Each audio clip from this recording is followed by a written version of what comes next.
Olá, irmãos e amigos, seguidores do canal Acorda e Desperta. Gênesis capítulo 1, versículo 26. Prova que Jesus é o Criador? Lá diz assim, conforme a versão Almeida, né? João Ferreira de Almeida. Disse Deus: façamos o homem à nossa imagem, conforme a nossa semelhança.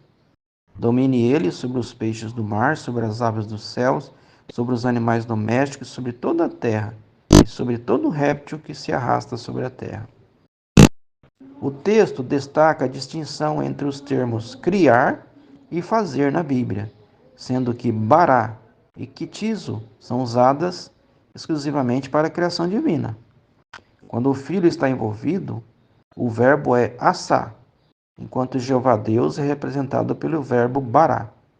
Então Deus disse: façamos, ou seja, o verbo assá, o homem à nossa imagem segundo a nossa semelhança, e que eles tenham domínio sobre os peixes do mar, sobre as criaturas voadoras dos céus, sobre os animais domésticos, sobre toda a terra e sobre todo animal rasteiro que se move sobre a terra.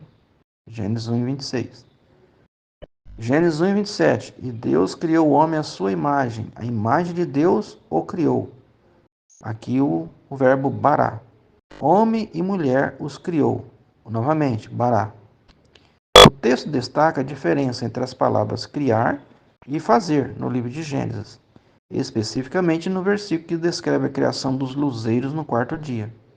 Enquanto o verbo hebraico para criar não é usado, o verbo para fazer é empregado, indicando que os corpos celestes como o céu, a lua e as estrelas já haviam sido criados antes e agora estavam sendo colocados em suas novas posições em relação à terra. Essa ação tornou esses corpos celestes visíveis na atmosfera, proporcionando orientação para o homem.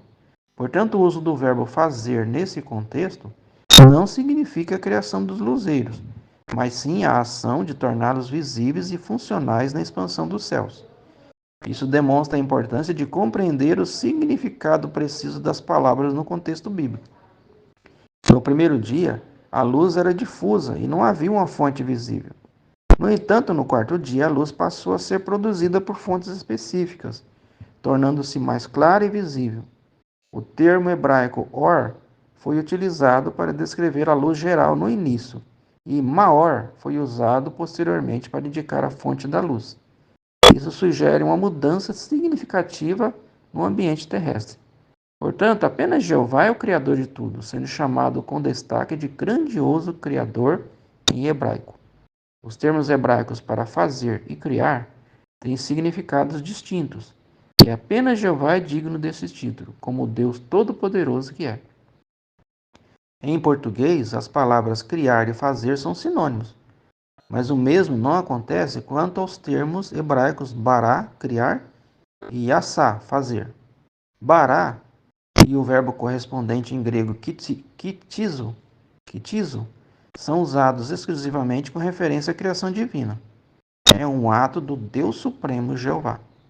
A diferença no hebraico entre criar e fazer foi exemplificada pelo ato de criar o sol e a lua, diferente de fazer esses astros, o que não significava criar, pois já haviam sido criados, mas sim fazê-los tornarem-se visíveis na expansão atmosférica da Terra.